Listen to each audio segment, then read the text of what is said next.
Hey, good morning, folks. Hope you're doing well this Wednesday morning. We're going to continue our look at Jude 22 and 23.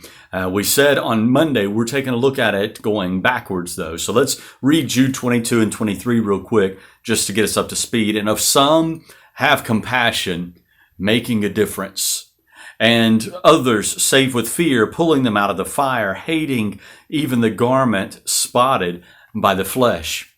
We said Monday that we as believers ought to hate sin. Now, oftentimes it's easy to hate other people's sin, but do we also hate our sin?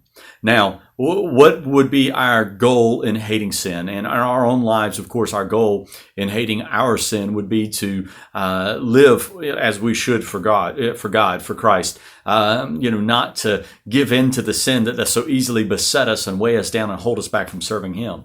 But as we look at this passage backwards, we also see there in verse 23, it says, others save with fear, pulling them out of the fire.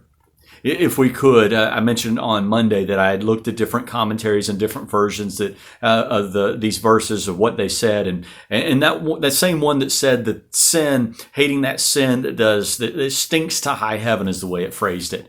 It also carried with it, whenever I looked at that paraphrase there, it kind of, the way they paraphrased it, it basically said what we've heard before: love the sinner, hate the sin. And so here we see, hey, we ought to hate sin. We ought to hate even the garment spotted by the flesh, even the garment that was worn when the sin was done. Like, we ought to hate sin so much, like man, I don't even like that shirt anymore, because I remember when I was wearing that shirt when I did that sin. Man, I don't even like that shirt anymore because it reminds me of that sin.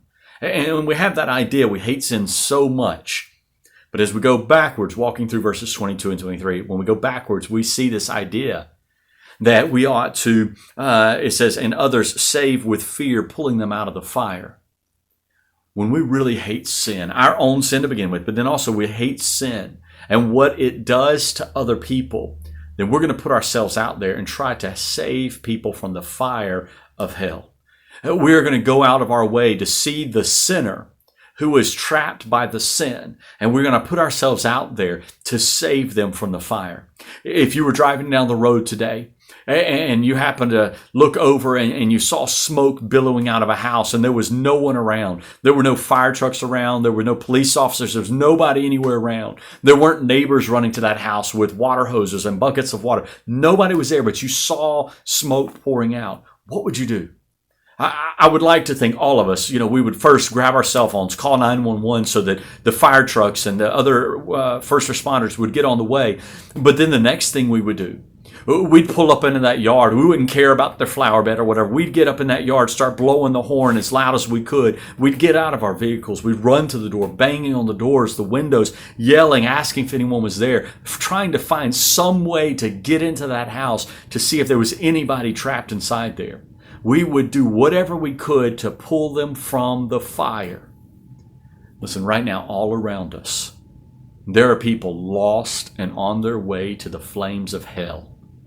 And we walk right by them. We don't say a thing. We don't acknowledge them. They're crying out for help many times, and we act like we can't see them. We go our way, we come to church, we dress up, we sing our songs, we sit, we nod when the preacher says something that we agree with, we maybe shake hands and smile, but yet all around us there are lost people dying and going to the flames of hell, and we just walk right on by. Listen, if we truly hate sin, then we will truly hate the results of sin, and we will do anything we can to help save people from that eternal destination of hell. It means we're going to put ourselves out there and share the good news of Jesus Christ with them. Tell them that they are lost and on their way to hell, but there is a way out. Not tell them, hey, you're dying and going to hell like it's some thing that makes us proud that we told them that, but rather we ought to let our hearts break for those that are on their way to hell. And that's what we're going to see on Friday. The response and how we ought to react to those that we see that are lost. So do you hate sin, but do you love the sinner? If you do, then you're going to want to make a difference. And again, we'll see that on Friday. I hope you guys have a great day today, and we'll be back in a couple days. Take care.